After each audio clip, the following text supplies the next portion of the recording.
Welcome, everyone. Welcome to our Course in Miracles Friday morning gathering with the Teachers of God Foundation. Welcome, live streamers. We're so glad you're here. I'm so glad all of you are here. I love this format we do now once a month. We do an open mic or a group teach where we have 6 people all talking about one particular topic, and we usually base the topic on whatever topic we're using in the transformation room. So our topic for today is the power of love. We thought that was really appropriate for February. So I'm really excited. There are 6 of us, myself included, today teaching. So that's great. Just want to mention briefly that we have online programs here at the Teachers of God Foundation to just help support people on their journey back to God, back to love, away from fear. So you can see all about that if you go to our website, which is theteachersofgod.org.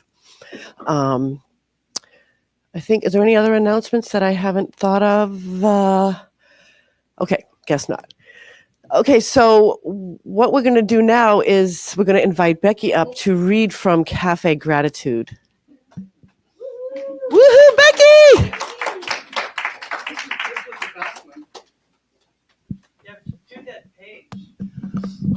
Yes, Bossy Bonnie's behind the camera today.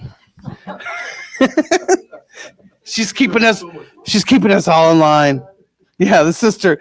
This is the month of love. Sister love is a big one here. February 1st, month of love. Every day's the month of love, as far as I'm concerned. And our Cafe Gratitude today is everyone is quotable. Amanda Sire Koski. And they are. I'm not going to give you any quotes. And then on the bottom, though, is who do you serve? And that's a good topic to think about. Who do you serve? You don't have to answer it right away, and only you have to know. But I have another, it's quote here from Thomas Chandler. To love another person is to learn the song that is in their heart and to sing it to them whenever they have forgotten. I will. I think that's the quote for today. To love another person is to learn the song that's in their heart and to sing it to them when they have forgotten. And Thomas Chandler. Do you know who he is? Well, it was Thomas. And I don't really have any, this just kind of hit me by surprise, so I don't have much else to say, believe it or not. So I'm handing this back to Linda. Thank you so much, Becky. Okay, so now is the time where we greet each other in love. Whoopsie.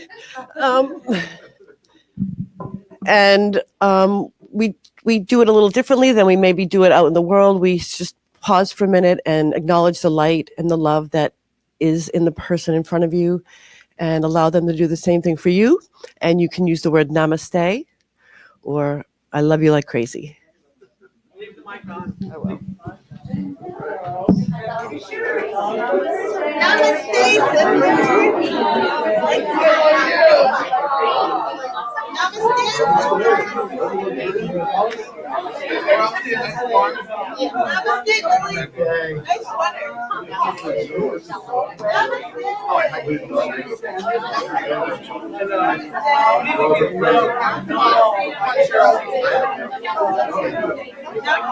Your child watched that 10-second Chinese level like a crazy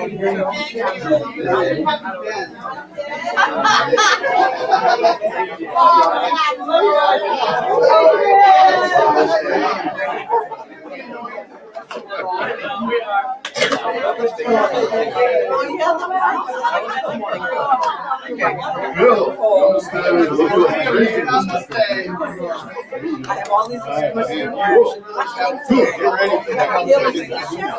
I'm ready for whatever comes after that. And I come at you.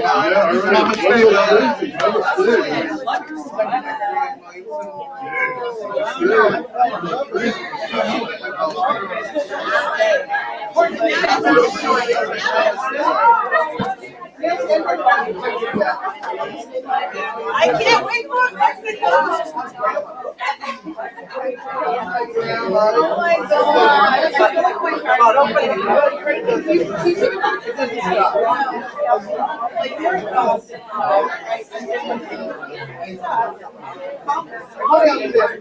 I fly over there and I give her a bath and I'm like, not yesterday, I'm like, they're all sitting there and she had a rough night. So I'm pressing over.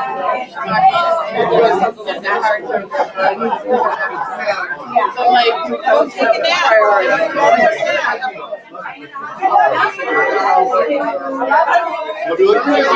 Looks like you're waiting for a hug. Radar.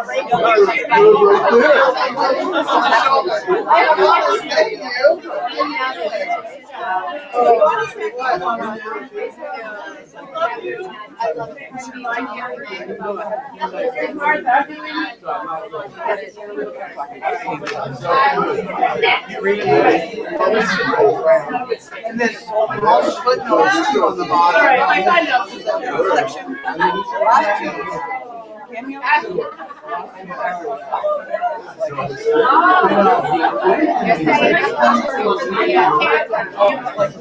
She's not doing it right either, so that's okay. I know this is that's how you went back. I know. Well, I love the book. You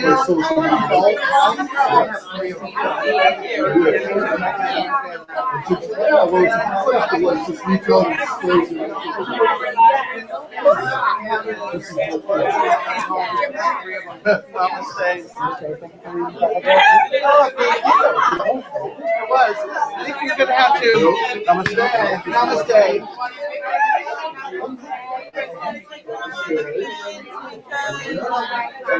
Linda, are we calling this back to her? We need to put her love back. I fast forward through this. Okay, people. Hello.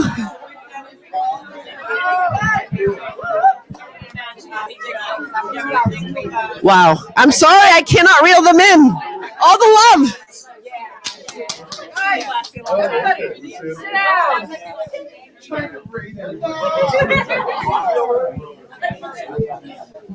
My word, everybody here just wants to party.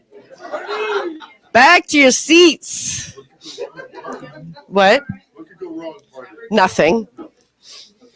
That was so awesome. That's what it's all about.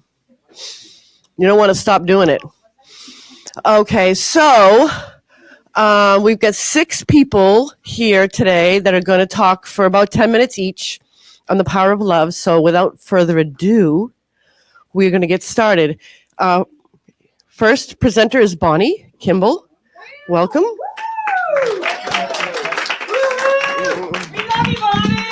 Oh, thank you. I love you guys. I love you all. Power of love. So what I'm going to do is tell a bit of a story. So I picked up my first book of the course in June of 2013. I think you've all heard me say that several times. I worked in a job in the health vitamins, and at the time, my relationship with my boss was difficult. The relationship with the people coming in was difficult. I had come to Unity and did a prosperity program, and that was the first time that I heard, if you're not happy, change it. And I'm like, I'm quitting that job. and I told her I wanted to put in my notice, and somehow she talked me into doing a few hours and this and that. So my hours ended up changing, and they were ever changing, and then they ended up to be a lot of hours again. And, and at the time I was like, why doesn't anybody like me? I'm nice. Why are people doing this stuff to me? Why is the boss so mean to me? You know that story. So fast forward to picking up A Course in Miracles book in June of 2013. I immediately had not a very good year because I had a lot of stuff to move and it started moving. And I remember Lisa in August even, Bonnie, you need to take my 40 day. You need to take my 40 day. And I was like, no, I really don't. I don't know what it is and I'm not going to do it. And October, November, and December were extremely difficult. And I didn't come to the group for a while. And I came in one day and Lisa was like, Bonnie, and and take my 40 days. So 2014, January, I did the 40 day. And upon completing that, I gave my notice to my boss. I was doing those things every day, and I'd go into work and it was even more difficult than it ever had been. And I'd go in the bathroom and repeat my little lessons for the day. And I finally just said, this isn't making me happy. It's not doing it for me. So I put in my notice and quit. And I just wasn't doing anything for a while. And the girl she replaced me with quit. So then we ended up with this deal. So by then I'm kind of coming out of a lot of things. So we made this deal that if she needed me to come in, I would come in and work. I knew the store. It was very win-win. And by this time I had changed my mind about a lot of things. And but I was still working through the course. So I would stand at the counter and look out the window and watch people walk in and think, this is Christ, this is my brother, and I love them. Even though I was just saying the words, I really didn't feel anything. But so I started doing this with people that came into the store. So the store ended up to be more my opportunity to spread the course. And so one day, the store just loaded up. There's a lot of energy going on. And the boss had hired a lady to clear the energy in the store. And this lady's running around trying to clear energy. And she would come up to me and the other girl. So I'd usually retreat behind the counter if the store fills up so I don't get caught in the aisles. And she comes up and she's like, somebody's stealing these soup packets. And I mean, it was probably it wasn't like a $90 vitamin. It was like, a $5 soup packet. And this lady's stealing it. I'm sure she's stealing it. You need to go check her out. And I don't like her energy and la, la, la. So I walked down to that lady and the whole way down, I'm thinking, you're Christ. You're my brother. And I love you. And it's powerful. The power of love. And she was very dirty. Smelled like cigarettes, really bad, and her hair was just greasy. And I just kept repeating this to her as she's telling me, I asked her if I could help her with anything, and my mind was repeating, talking to the Christ in her. And so I got the stuff that she wanted, and I put it up at the counter, and I said, okay, I'll have it up at the counter whenever you're ready. And still the lady clearing the energy. I saw she was creating all this energy. And, I just kept the peace within me. And, and then she's like, the lady's son is stealing. And it's just, so finally, that lady left. The store kind of cleared up. The energy cleared up. And, and so fast forward like a couple months later. So I hadn't probably worked there for a while. Came back to work. And the same lady came in. And I don't even know if I can say this.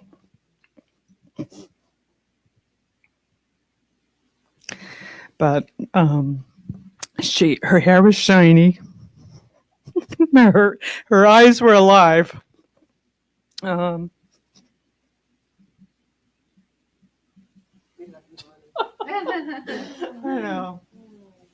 know. Your guys' energy always does this to me. It's a good thing. It's a really good thing, but I'm an ugly crier. Oh, God. Oh. So, anyway, I couldn't even believe it. And I just said, I didn't even recognize her at first. And so I said to her, I hope you don't mind my saying, but you really look good. And she's like, I feel so good. You know, and you know, through my ugly crying, when I had talked to her when she was first in the store, she told me that she could barely get out of bed and come into the store that day. It was all she had in her to come. And, you know, so we both needed each other. And I thought, that's the power of love. So when Linda first gave me this subject, this story flashed in my mind. And then, so this was 2 weeks ago. And every time I thought, well, you know, maybe I should do something different. Just nothing different ever came to me. And so I didn't prepare anything either. I just decided to try and tell the story and tell it like it is. And so we can do that any given day in our minds to each other all the time, you know. And this was, we don't even know. It was just, I think I needed to be shown that how real it is for us to do this for somebody, you know, in our minds, just talking to them on another level, that it does work. And so anyway,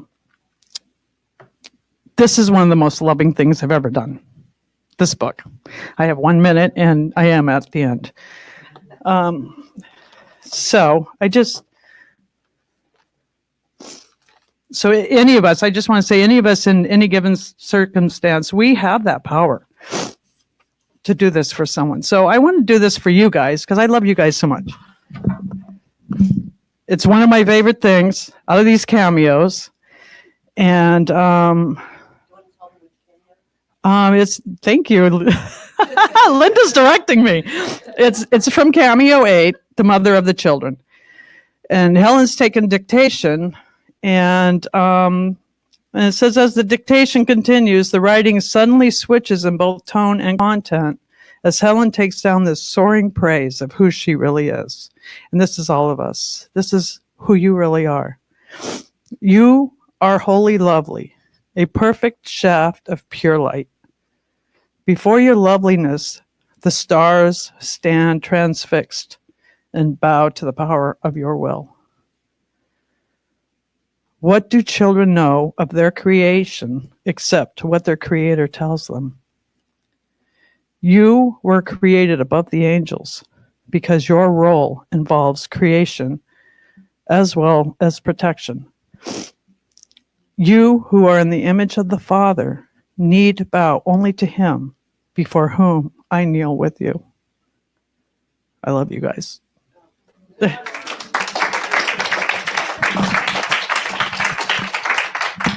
Thank you so much, Bonnie. And I love this topic because, you know, we talk about love a lot, but the power of love, I love that that's what you just so perfectly showed us, and how we can, just by holding that in our mind, how we can really heal people and ourselves. So, Micheal, would you like to go next?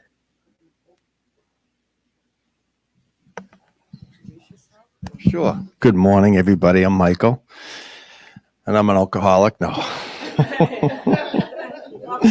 Thank you.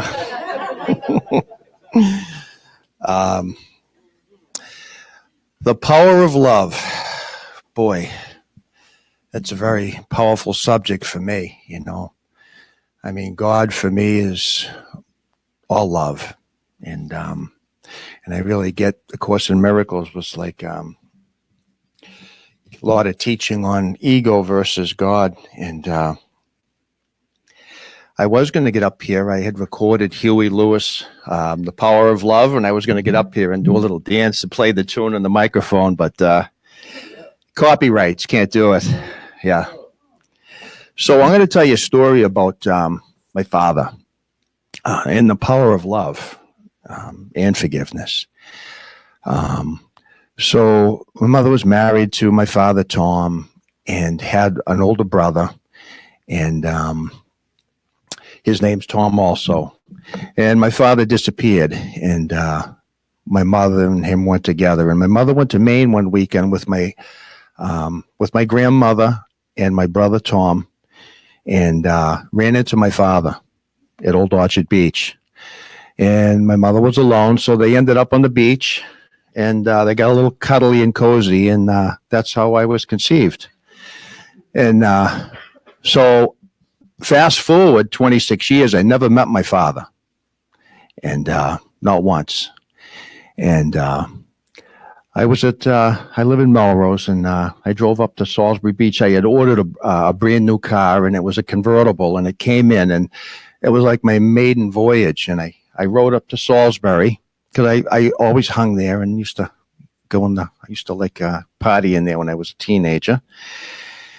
And so I was 26 years old, and they had this new high technology inside of this vehicle. It had a cassette deck. And this cassette deck would like go to the end and play back. You know, it would keep going back and forth. So it was really cool. You know, you didn't have to pop it out and flip it over like the old days. Wow, isn't that? It's like a wow moment. So I went to the beach, and I took a right at the police station. A lot of you probably know Salisbury, and I took a left, and there's this one stretch along the water where it's like a block's distance. I took a left, and I went to this barricade. There's like a chain across, and I had to go left. And as I'm driving along, I see this guy walking to my left, and it's stop and go traffic. And I see this guy walking, and he looks exactly like me. And I know my father always hung out at Salisbury Beach and Old Orchard Beach. And so I saw this guy, and I let it go. I said, just let it go. And then I got to this barricade, and I had to go left. And the car in front of me stopped, and I stopped with the top down in my car with Led Zeppelin playing on the cassette deck. And I looked to my left, and that guy was standing right next to my door. And I looked up at him, and I said, I says, you know, he had a little attitude going on. I was in the crosswalk, and I asked him who he was. I says, do you know a Tommy so-and-so? And he says, yeah. I says, are you Tom? He goes, yeah, who wants to know? This is my God moment right here. And this is God. Like, I used to ask God, if you're really there, show me. Well, he shows me all the time. This is like one of my biggest shows. So I says, I'm your son, Micheal. And as I said that, the guy behind me beeps, and the car in front of me had moved on. And I says, do you want me to drive on, or you want me to pull over? He says, pull over, Micheal. So I pulled my car over like this against the building, left the headlights on, let the music playing, and I get out and I talk to my father for the first time in my life. I was 26 years old, and we talked for an hour. And my door was wide open, and the lights were on, and we're standing there, we're talking, and a police officer comes along, and he says, what are you doing parking your car like that? I said, sir, this is my father. It's the first time I've ever met him in my life. He says, kid, take as long as you need, leave your car right there. And we continued to talk. And, you know, it was amazing because I was in 12 steps. I'm sober in AA. I'm in AA. I'm sober 40 years now. At the time, I was sober 8 years, and I was 26 years old. And it was just, I had been working on forgiving people. I'm in the 12 steps. I don't have it to the level I have now, you know, like God worked through me to forgive, but I was able to stand there and talk to this man and have no hard feelings with him. I asked him where he had been, and he told me, you know, and I did say to him, I remember saying, I got to tell you something, Tom. I says, I know you're a good man. And he says, how do you know that, Micheal? You don't even know me. I says, because I'm a good man, and your blood flows through me. Whew, it was just a powerful moment for me.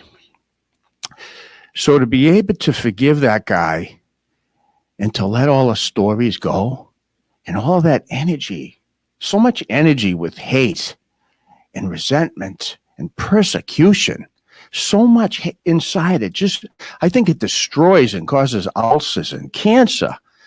And you know, my father is able to let it go. When I was a teenager, me and my brother Tom used to go to the bars around Lawrence drinking. looking for him to kick the crap out of him. And here I am, forgiving him.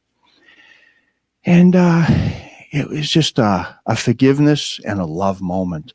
And when I get ready to leave, I gave him a big hug, and he went like this. Never forget it, and he and I told him I loved him. You know what I mean? And just I was able to walk away from him clean and let go of all that. All of it was gone with love and forgiveness. And I don't carry the story with me today, only when I need to touch on it here, And so I went and looked them up again when I was 31, and I had a little more to say, a little more forgiveness and a little more love. And that's the last time I saw him. You know what I mean? I was 31 years old. I'm 58 years old now, and he's still alive. He lives in Florida. He's an alcoholic. He's a drunk, and he's never gotten sober. And but I'm good. I'm good with him. He might not be clean with me. I don't know. I hope he is. But when I told him I loved him and I told him I forgave him that day, I watched him free up. He just freed up. I watched his whole body just kind of go like this, And so, love and forgiveness, it changes not only me, it changes other people. People can just relax around when I just try to live there. And that's how I roll. I've learned a lot of things, God always shows up in my life, man. I try, and not only do I have faith, and I have trust. And God is in me, he's in you, he's in everything. And I don't like all of the word games that go on, where he is, and there's a he or a she or an it and all that. It's just, he's everywhere. He's everywhere. Those are my beliefs, and I keep that simple. And, that's one of my greatest stories I could ever tell, and now you all know. So thank you for listening.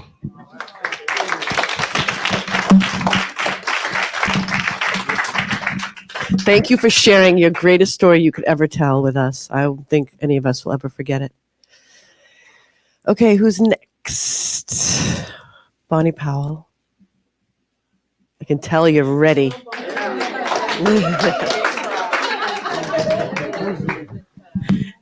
Really, it's a good, I'm so, thank you all for the love in this room that carries me through this. Yeah. I didn't even bother explaining the box. I didn't explain the box of tissues today. Thank you, Linda, for inviting me to do this, even though I don't really want to. Thank you so much. It must be story day. I resisted this. I was telling Linda this morning, Lisa, that I woke up this morning. It's like, but you're getting over a cold and you have a broken tooth, and there's all these really good reasons why I shouldn't speak today. I thought of you. I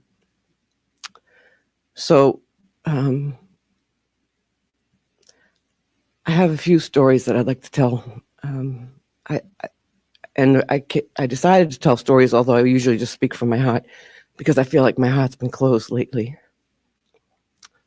So here's the power of love stories from that come to mind. This past fall, my daughter got married. Most of you know that. And her father and I haven't been together for 26 years, so there's going to be a lot of people I haven't seen in a long time. And a lot of people that I can judge and worry about judging me, and all kinds of perceptions wrapped around all of this. And, I love my daughter more than anything in the world. So I let it all go. Through the grace of God, I let it all go. And the wedding was 3 days. It was a Friday night rehearsal and Saturday wedding, and Sunday the in-laws did a picnic. And I can't even express every moment of all 3 days was the grace of God flowing through me. I was around people that maybe weren't happy to see me. And love poured out all 3 days, every moment. So that's the power of divine love working through me. And it was very life-changing for more than just me. I wanted to look up the lesson, was it 18 or something, about, we're one mind. So anything I'm thinking, you get it. And everybody that weekend got the love. And it was such a beautiful thing to watch. Because the healing, and I wasn't doing anything. It was totally divine. It was not me doing it. But it was really so beautiful to watch the power of love. I could see the need. I could see the transformation. That was 3 days of a miracle. So that's one story. So then I wanted to share. Can I please stop and interrupt and say hello to my friend Lorena in Jamaica? She's my ACIM pen pal.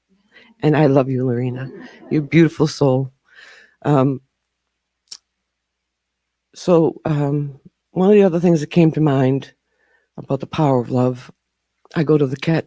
Lisa had talked about the Dead Sea had no outlet 3 years ago.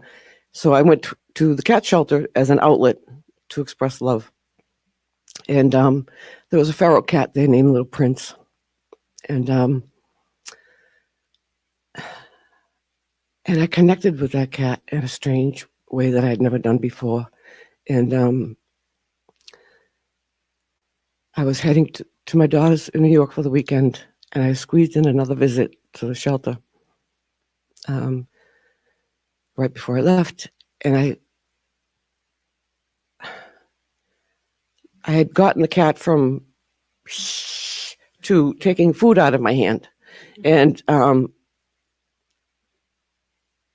right before I was leaving for the weekend, I connected with that cat.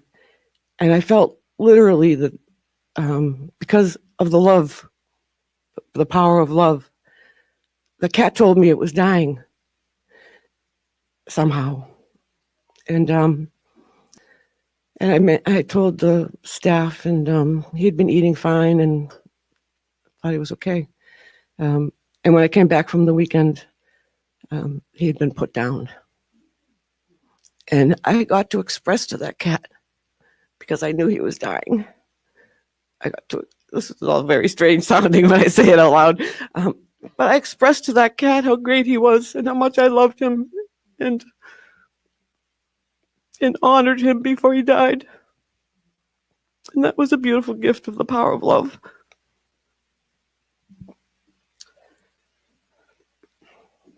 And then one of the experiences I had here, one of many experiences of love that I've had here, was when I started here in the spring of 2016. And right away, Georgina got me signed into Lisa's 40-day. And that really was a great thing for me. And but my heart was still pretty closed. Well, I used to say it was like a steel door on the flood, like a dam, rusted shut and locked. And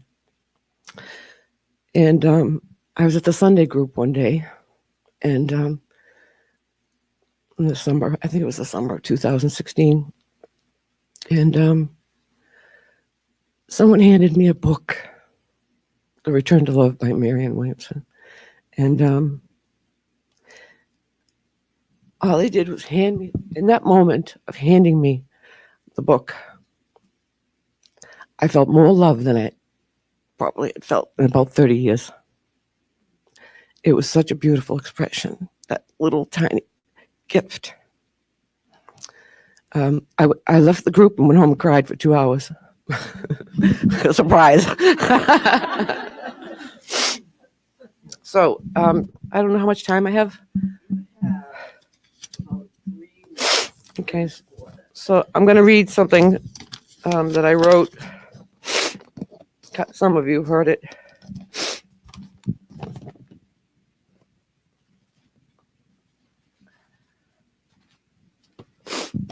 In 2010, long before I started this group, obviously, I was in a dark time, another one, a different one, whatever. And I had an experience that I didn't even know was a spiritual awakening until somebody told me that's a spiritual awakening. And if I were to describe it, I would say it was like I was a glass. The best way I can describe it is like I was like a glass of water. And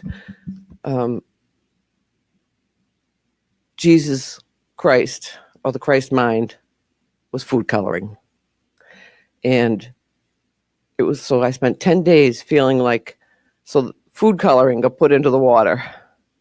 And I spent 10 days feeling like the water's still there, it's just me. And every cell of my body, I could feel that Christ, that love. So I wrote a paper about it. I read it to Lisa a couple of years ago, and she did tell me to get rid of the ending, but I added to it. I added to it instead. So it's called bungee jumping, aka my spiritual awakening. And no, I've never been bungee jumping, but this is how I describe it. So there you are, standing on the ledge. Everywhere you look, you see magnificent beauty. The sun is shining. The sky is radiant blue. Snow white clouds are scattered in the sky. Imagine it for a moment. You look to your left and right and see glorious mountains that are covered in deep green pines. Below you, there is a crystal clear river. You soak it all in and you jump.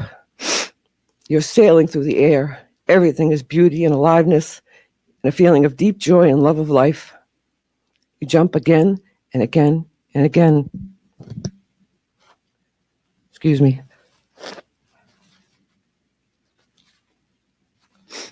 Almost done. You realize as you're flying, free of all your cares, judgments, pains, and thoughts about the world, that you and almost everyone else has wasted a lifetime in pettiness, being very small people who have forgotten how miraculous life is, how miraculous you are. You realize that the love, peace, and beauty of God have been standing right there with you all your life, ready and waiting for you, ready to transform you. Then quite suddenly, fear comes to your mind. And in that instant, bam, it's all gone. You stand on the ledge again, but you cannot jump, and you are separate from God. So this past summer, I added, Irene, thank you. I added, but you cannot really be separate from God. So you open your heart little by little. Here goes the ugly cry, Bonnie. God's grace sends you lots of help. Each little piece brings you closer to your true self. And although you feel you have not moved, suddenly you realize you have jumped once again. Thank you, God. So for me, the power of love, in a state of love, everything else is erased. There is nothing else. There is no judgment. There's no pain. There's no suffering. There's no good or bad. It's just pure presence of love. Thank you. Before you go, I don't know what made you decide that your heart was closed, but it is absolutely not. Does anybody see anything about a closed heart over here? So it's wide open. Okay. God. Thank you so much.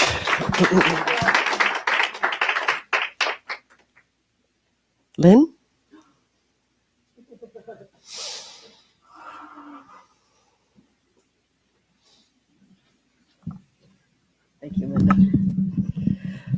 I need a third hand.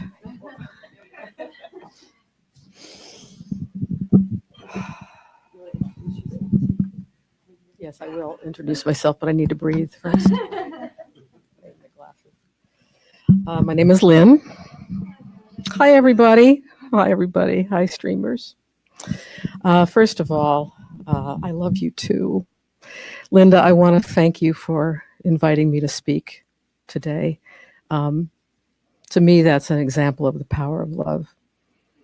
It was 2 weeks ago, and I've had 2 weeks to ponder. And that has been a gift, and that has opened a door for me to walk through that has enhanced my, to use a Bill word, my awareness of what my journey has been and where I was and where I am and where I'm continuing to go. So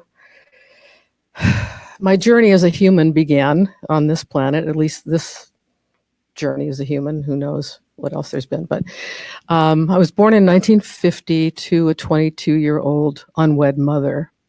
And I too, Micheal, never met my father.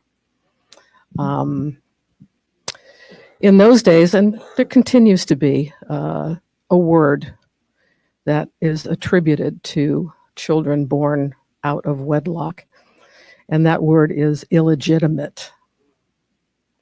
Illegitimate.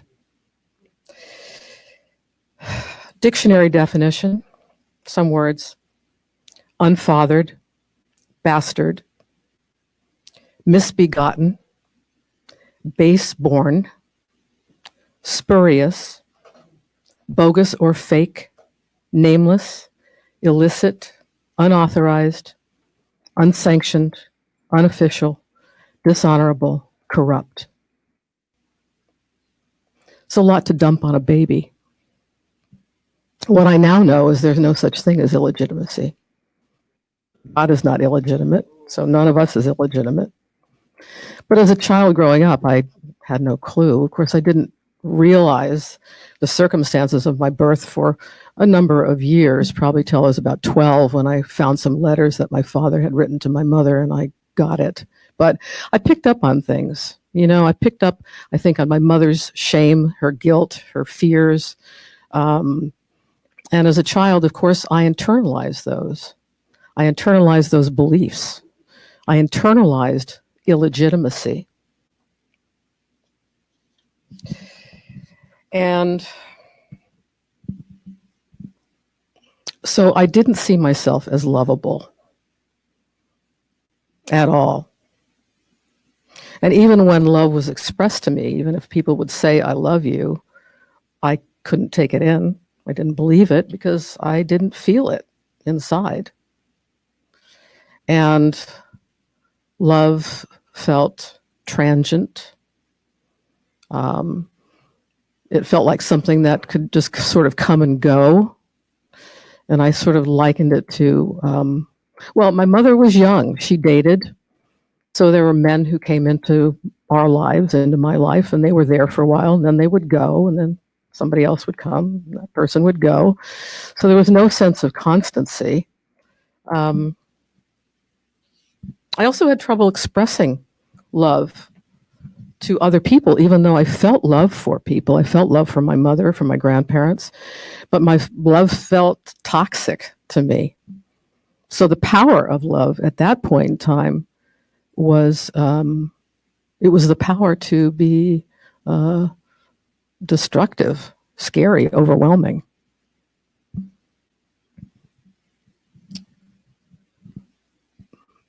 So I felt very empty. Periodically, there would be this sense of, oh, you know, okay, maybe there's some love there, but then it would go. And I kind of liken it to, you know, filling your gas tank in your car. You know, you've got a full tank. It's like, oh, I can drive forever and meander and all that, and this is fun. But then, you know, day after day, the gas tank, it diminishes, and then the tank is empty. And that was sort of my experience. And I felt like an empty tank. I felt empty. I felt detached. I felt outside of things. And so, like I think a lot of us do, when we don't have a sense that we are lovable, that we are loved, that we don't know that, we don't believe it, there's a search. I was hungry. I was starving. And so that search took me outside of myself. I couldn't imagine that I had love within me that could sustain me. So the search was all external. And that's temporary. It doesn't last. And I was talking to my friend Nancy the other day over coffee, and we were talking about love and the subject and the course and just life and everything. And I said, it's kind of like if you're physically hungry, you grab this bag of potato chips, and you eat the whole bag of potato chips. And there's this temporary sense of gratification, and you feel full, but it's empty calories. It has no nutritional value. There's nothing to sustain you. And so you just get hungry again and nothing works. And so that search for love outside of myself was not able to ever sustain me. And I've done a lot of work over the years. I've had lots of years of therapy, a lot of which was excellent and helpful to deal with some of these issues. But I always had a sense that there was something missing. There was a spiritual component that I had a yearning for, and I didn't know quite how to deal with that. But so I sort of started this spiritual path. And a number of years ago, I came to Unity on the River, and I learned about Unity principles and teachings and so forth. And I think it was maybe about 2 years ago, I started studying A Course in Miracles. And this is an interesting thing. I'm not sure exactly why or how that happened, but I found the book, A Course in Miracles, in my bookshelf. And I honestly, I still to this day have no idea where it came from. It's like, I didn't buy the book. My wife Ruthie said, no, I didn't buy that book. Well, anyway, it was there. It's really old. It's like, must be like a first edition that ever came out. But anyway, I started studying the course. I started coming here to this amazing group of people. This room, every one of you is so filled with love, and you're so loving, and I adore you all. And it has so helped me on my path to realize and become aware of the love within me that we all are. And so there can't ever be any illegitimacy for anything or anybody. And I realized that, love is a constant. Love is a constant. It doesn't go away. It doesn't dissipate. I want to say one thing. And it's not exactly a distinction, but as human beings, we are emotional. We have feelings, and they're significant and important. And when I lose someone who I deeply love, a beloved, that is excruciatingly painful. And it is a loss, and it is sad. And it can be an animal, of course.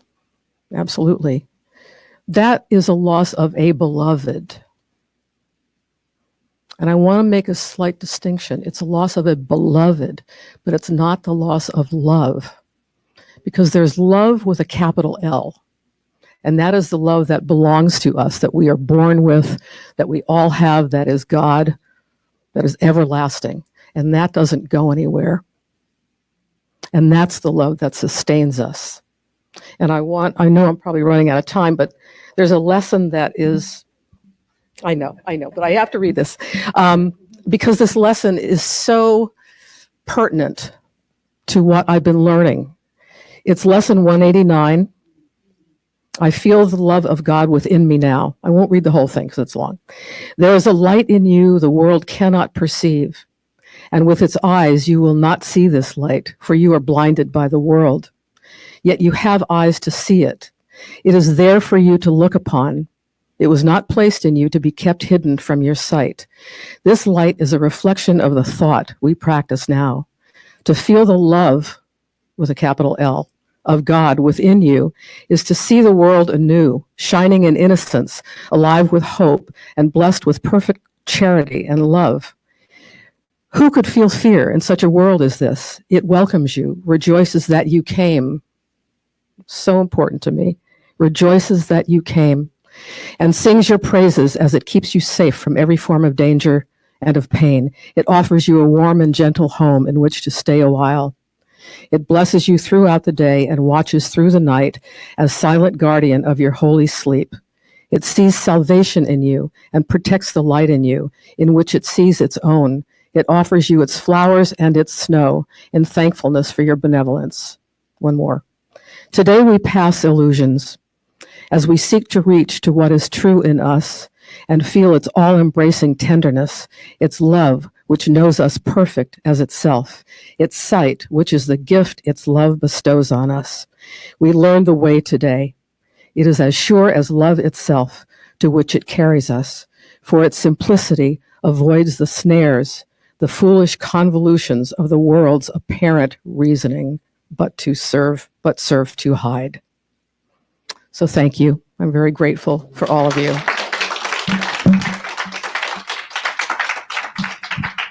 So great. So great. Thank you so much. Martha?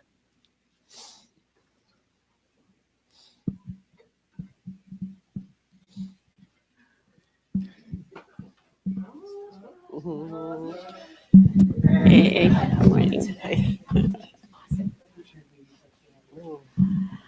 Good morning, everyone. Good morning. I'm Martha.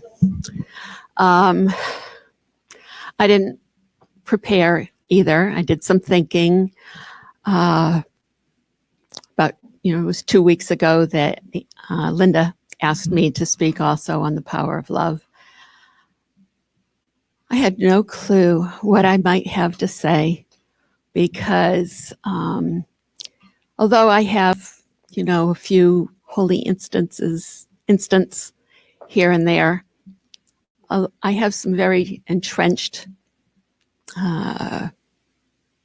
egoic habits of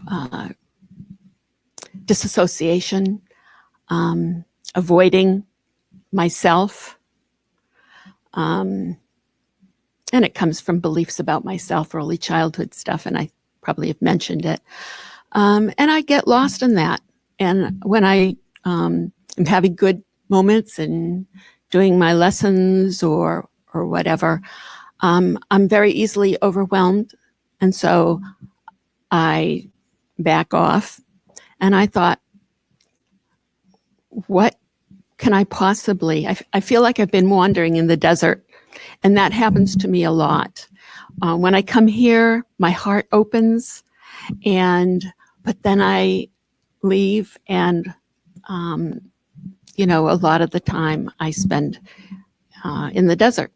So it seems, and so I struggle, and so anyway, I feel very little of anything, and I let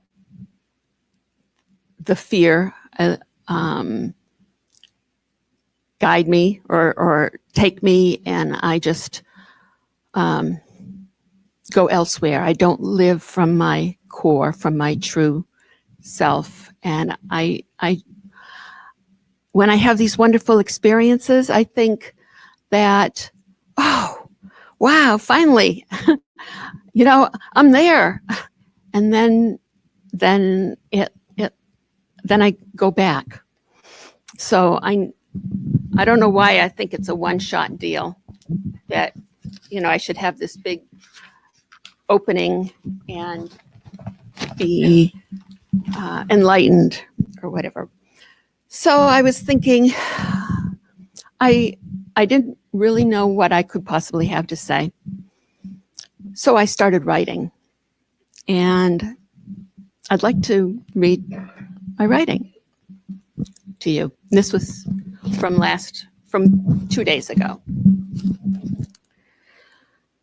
Well, Holy Spirit, it's been a week, and I haven't been doing my lessons or much else on the spiritual side.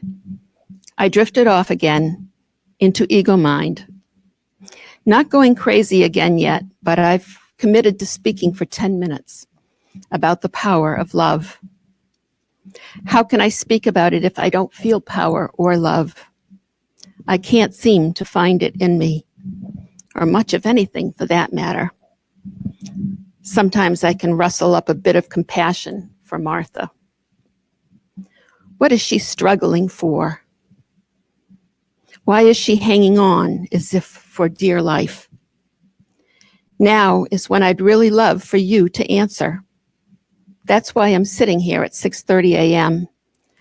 I remembered that if I write down my thoughts and then keep writing stream of consciousness, your voice can make it through. I'd really like to know what to do. I only seem to have this tiny bit of willingness. I want you to do all the work. Please help me. Tell me what to do. I feel trapped in my mind habit and don't want to struggle to do the course. I don't want to struggle. God speaking. Well, that's good. A big improvement. You struggle to avoid yourself. You're free. Be free. Practice flowing in the moment. It will be messy for a while, but so is learning to ride a bike. Keep at it. Don't struggle. Let go. You don't have to struggle with anything. Let go. Enjoy the ride. Enjoy it. Love yourself. Love others. You don't have to judge or steer. Just don't fight life. Don't fight me. Martha. Please help me find something to say about the power of love. God. You mean something like, love lifted me? You will feel power when you let go and flow. You don't seem to know what to do with your time, with your life, so you settle in for a show or a movie. That's not inherently bad, and it doesn't help you to spend your time idly killing time. If you need something to do, ask me. I will remind you. Martha. Please go easy on me. I'm not used to working long stretches. God. You can do anything I ask. And behold, aligned together, you will feel my power. I believe you mentioned power. My power is love. Eventually, you'll begin to feel it. Just trust me. Let go of resisting what you've been resisting. What's in the way is the way. It's all love. And it's all for you, my child.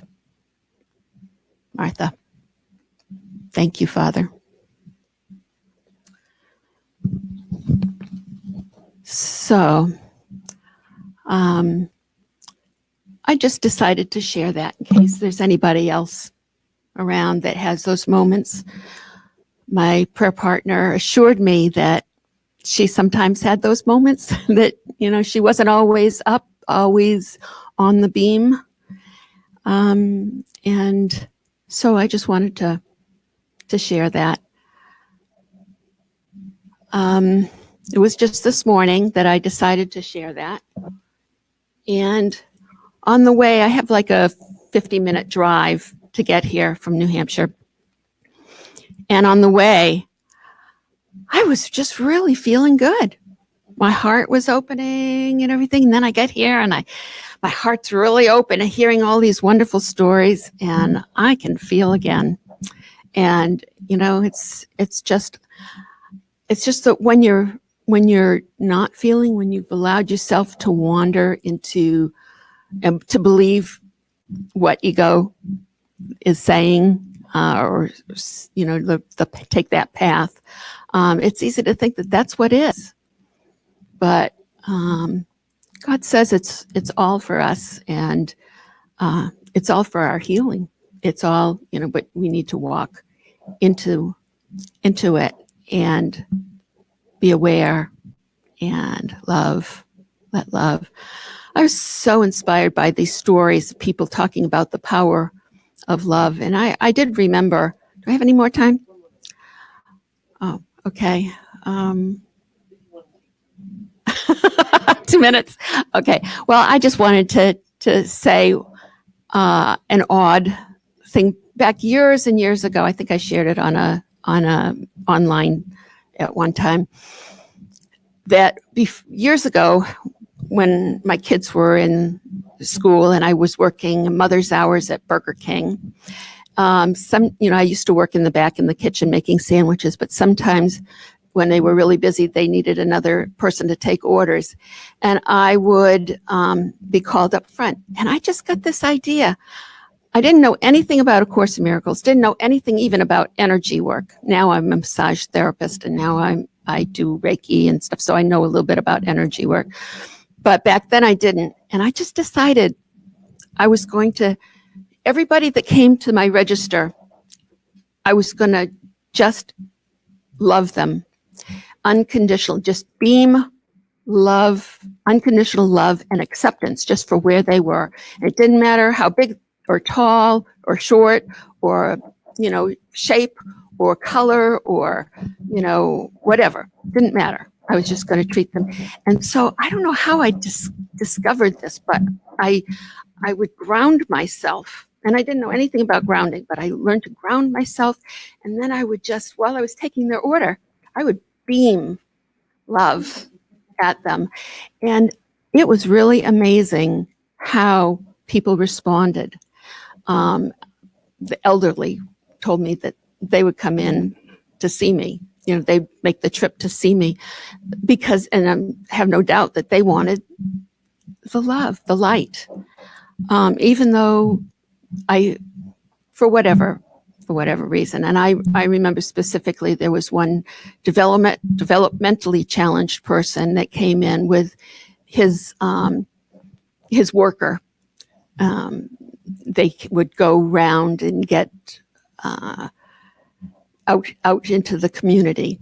And so they come into lunch once in a while. And I asked this young man, what he would like. And because he was so used to having people deal with the person that he was there with, his, I don't know what you call it, his caseworker or whatever. His eyes just lit right up that I saw him. And while I was beaming that love and acceptance. And I'll never forget that. Anyway, that's another experience. So I'm all done. Thank you for listening. Thank you so much.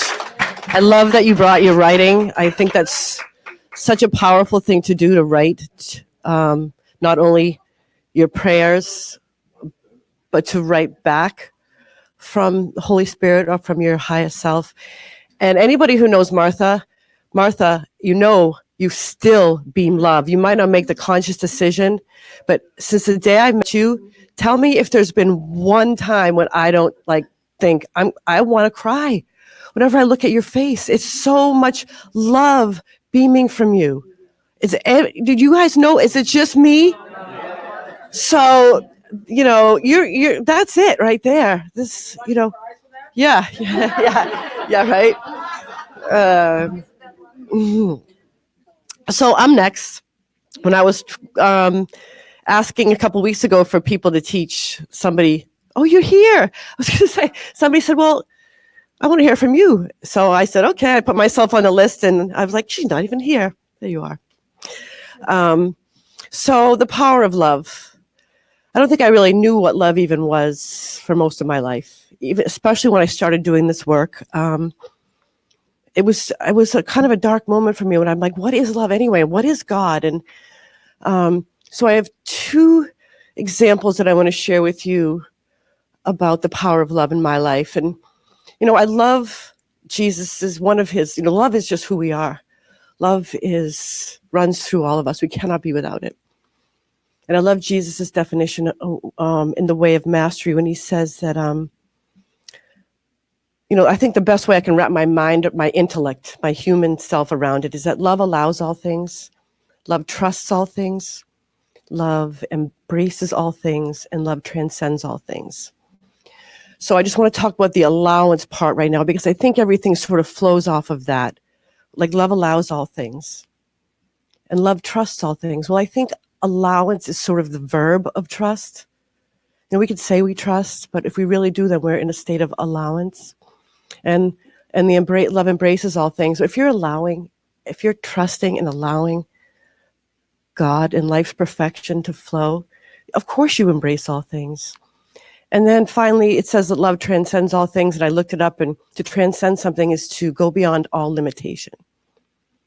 So love goes beyond all limitations that we perceive in this world. So I want to tell you about something that happened to me in Costa Rica, and I want to tell you a little bit of something about my husband as far as the power of love. In Costa Rica, a bunch of friends of mine were doing something I didn't feel like doing.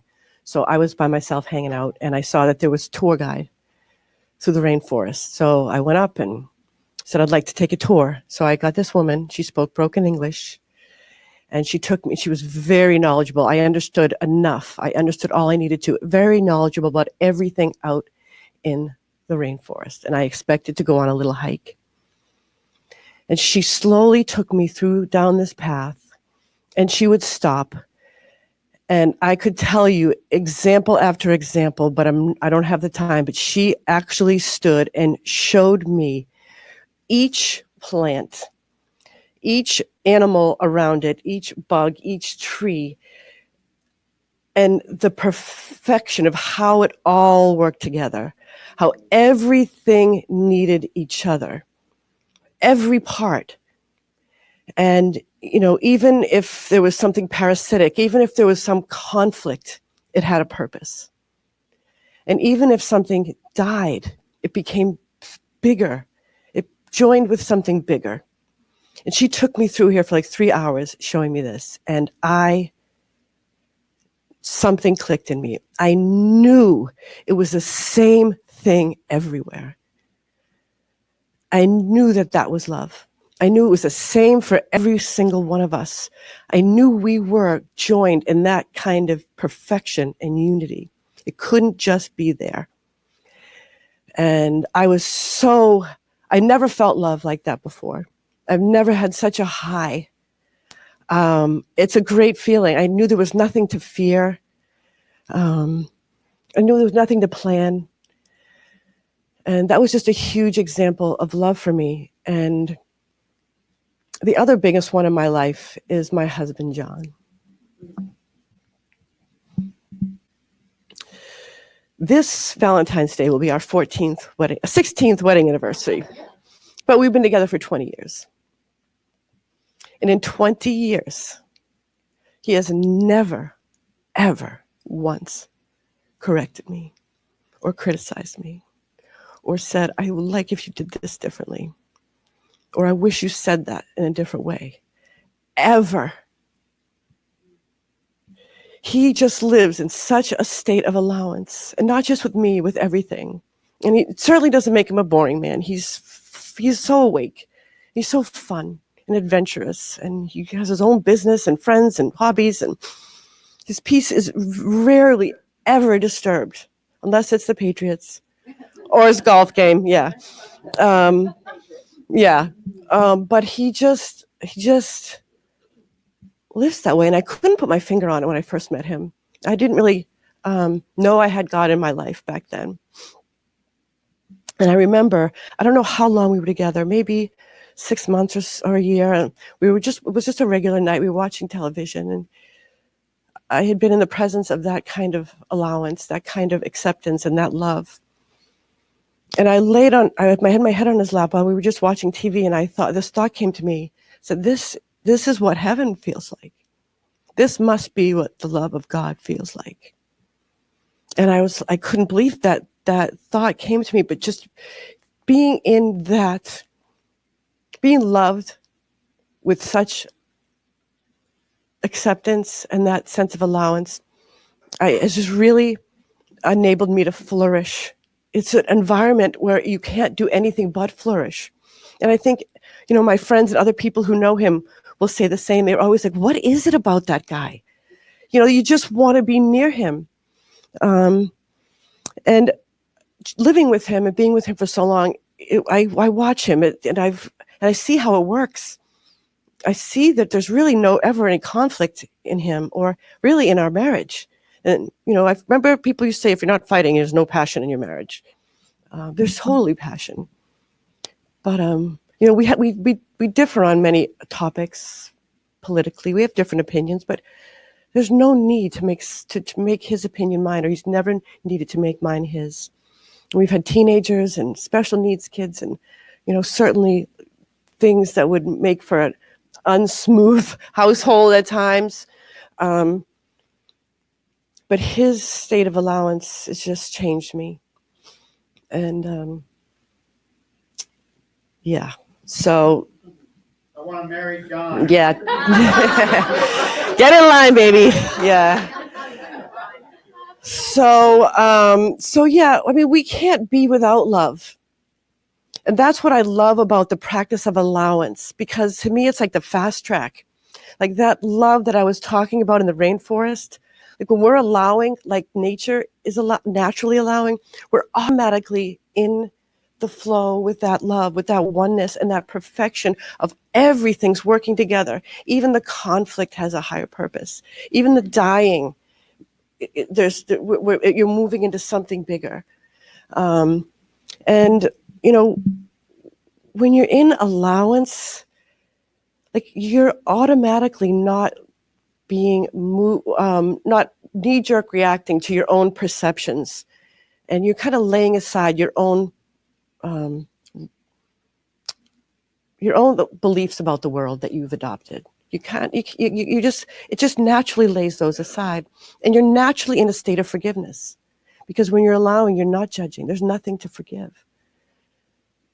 So to me, it's my favorite practice, and you don't need to know it. Like you don't have to understand anything to be in a state of allowance. To me, it's just, you talked about the struggle, Martha. To me, I loved what your writing back said, because that's just it. You let go of the struggle. You just allow, and it's like you are automatically in the direct experience of God and of perfection. I love the Surrender Experiment book. I talk about it a lot. He didn't understand anything. He just decided to see what his life would turn out like if he surrendered everything. And he didn't let his own perceptions get in the way. And the display of love that his life was lived as is incredible.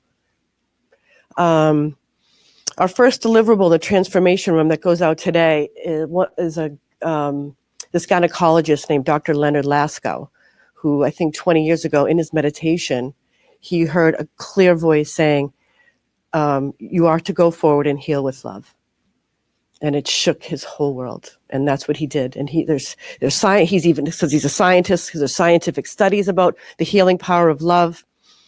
But he tells a cute story at the end, and it's from his book.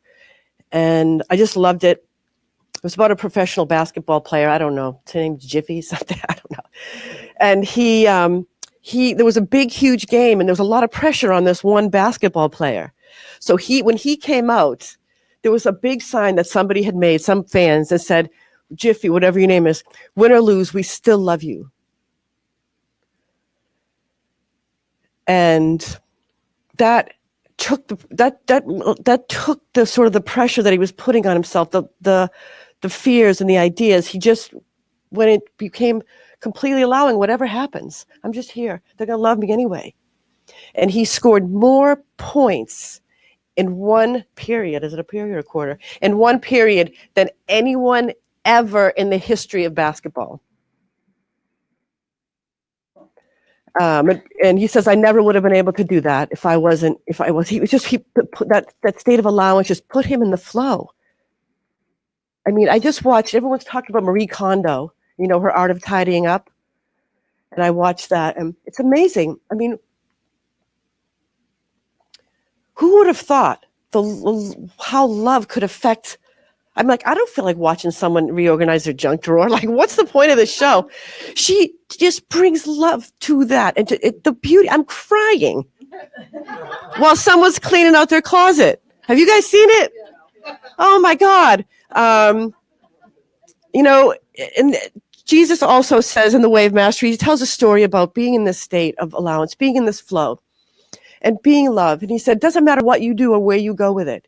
He talks about a street sweeper. He says, if you're a street sweeper and you're in that state, he said, people will go to work the long way just to walk past you. And there's so many examples of that now, just people just bringing love to whatever they're doing. And it's so fun to watch. And for me, allowance is like the fast track, and it's easy, and I can get myself out of the way. And that's all that's required to be fully in what's already there. So I think I'm out of time. Sure. I love you so much. That was awesome. And I feel the same way about Linda, like how she was expressing to be in John's presence. And while you were sharing, I was just feeling I want to say something about John, because I think it's important, because it is about the transformation. So Linda invited Bill and I over for dinner one night, and I'm just going to share something personal about John. And I didn't know, he really is just in this total, what? I said, sorry, babe. Yeah, sorry, babe. Love you. But I've never known John any other way than that love that he is. Like he is passionate. He's so present. And that night at dinner, I realized I don't know anything about you and John. I've known you for a long time, but it's almost like when you get in a space like this, you don't care about the personal details or the backstory or where you came from. But in that moment, it was just the four of us over dinner. And I started grilling John, like, tell me about your past. And he told us that he was married before. And he told us about his marriage. And this woman, his wife, constantly criticizing.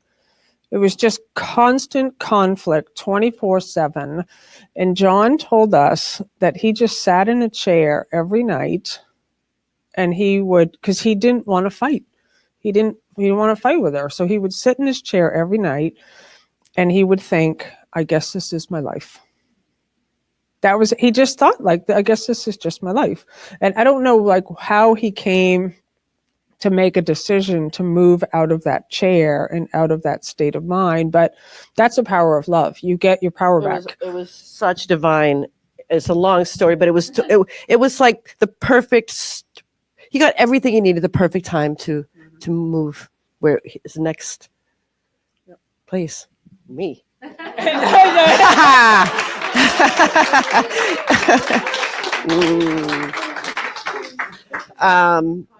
Yeah, I don't know how I pulled it off either. Do you guys want to get in a circle and pray?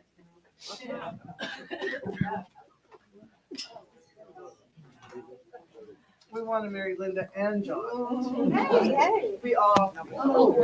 Shocking. Oh, we don't have a circle. I don't know. We're here. Link up. I said a circle, not a horseshoe. Oh, link up. Come on over. Link. Make a link. Make a link like You a guys make. come over this way. Why are you gonna start yelling? I'm ready to run the camera. Okay. Okay. For anybody who wants to support the Teachers of God Foundation and all that we do, there's a donate button for the live streamers. There's a love box back there.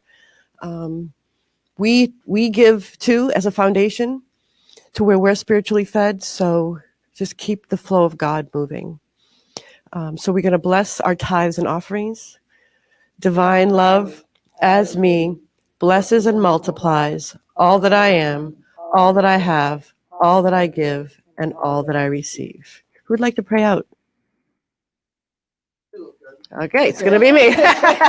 See, I'm allowing. Okay, let's just get grounded. Be here. Feel the hand in your hand. Feel this group. Know that we all fit perfectly together as one. So does every situation in your life and in the lives of those in your life. And across this planet, across every planet, we are all perfection. We are all one, wrapped in the arms of God. All one big, beautiful light, creating, discovering, forgetting, remembering, rejoicing. And it's all right here. For that we say thank you for eternity. Amen. That's awesome.